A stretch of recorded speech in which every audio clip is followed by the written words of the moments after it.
Hai, Assalamualaikum warahmatullahi wabarakatuh. Saya Wita Lestari dengan NIM 2102111481 dari Prodi S1 Akuntansi Universitas Riau. Di sini saya akan menjelaskan tentang pengantar ekonomi yang dosen pengampunya adalah Ibu Bunga Cynthia Utami, SIPME.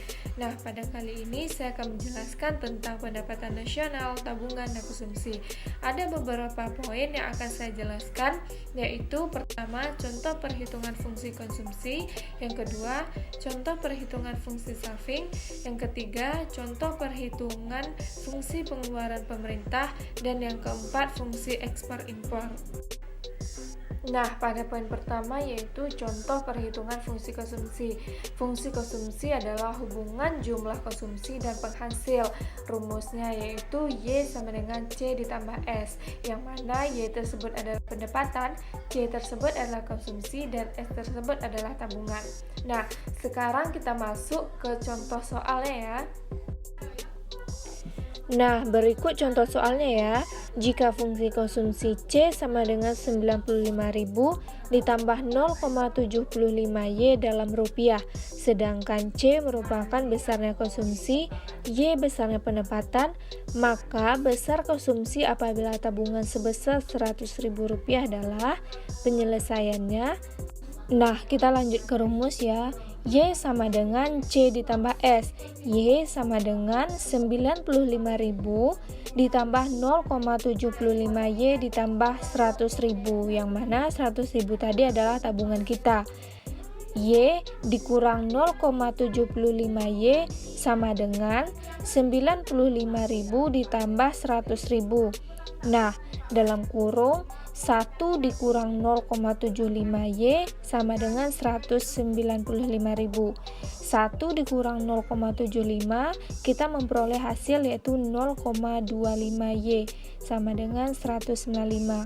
Y sama dengan 195.000 per 0,25, dan kita memperoleh Y-nya adalah 780.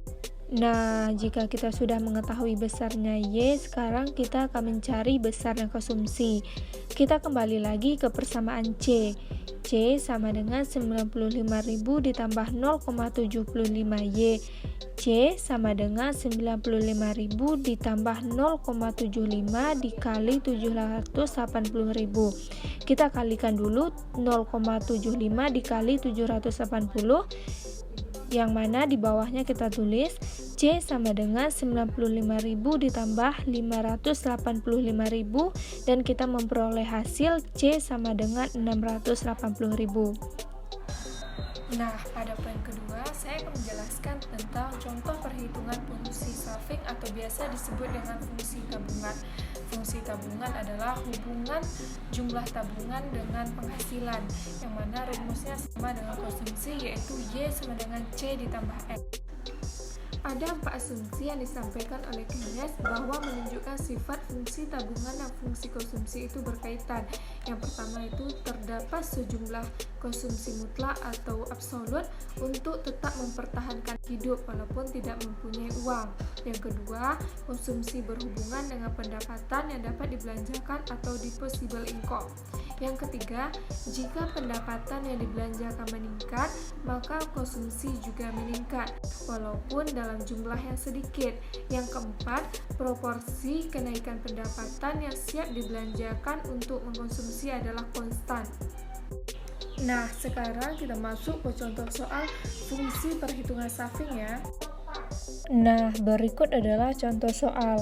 Jika diketahui fungsi konsumsi C sama dengan 200 ditambah 0,75, maka tentukan fungsi tabungan.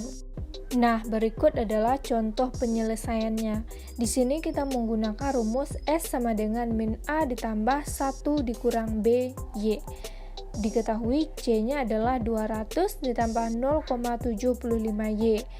Fungsi tabungan berapa? Nah, sekarang kita masukkan dulu fungsi konsumsi ke dalam fungsi tabungan. C sama dengan 200 ditambah 0,75Y. Maka S sama dengan min 200 ditambah 1 dikurang 0,75Y. S sama dengan min 200 tambah 0,25Y. Jadi fungsi tabungan yang kita peroleh adalah S sama dengan min 200 ditambah 0,25Y. Nah, sekarang kita masuk ke poin keempat, yaitu fungsi ekspor dan impor.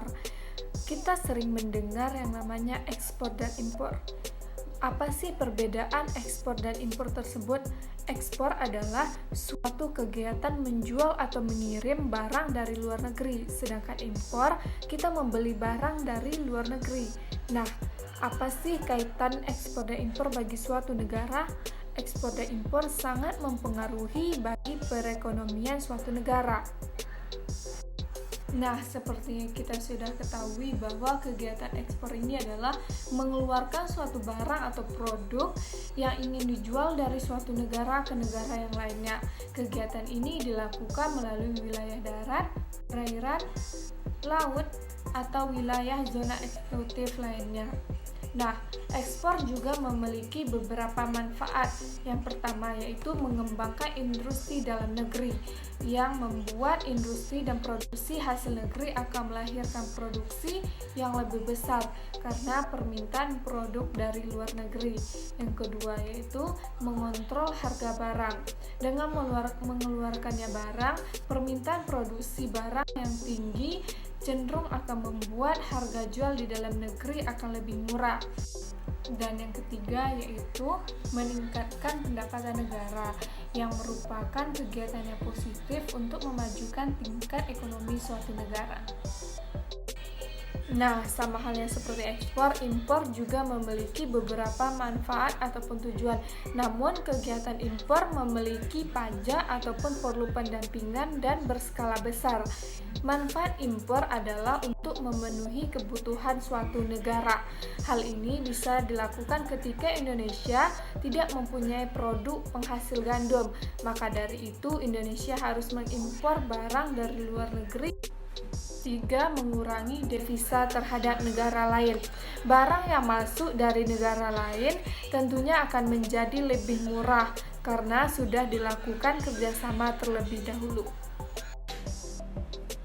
Nah, sekian penjelasan dari saya. Maaf jika ada salah. Wassalamualaikum warahmatullahi wabarakatuh. Dadah.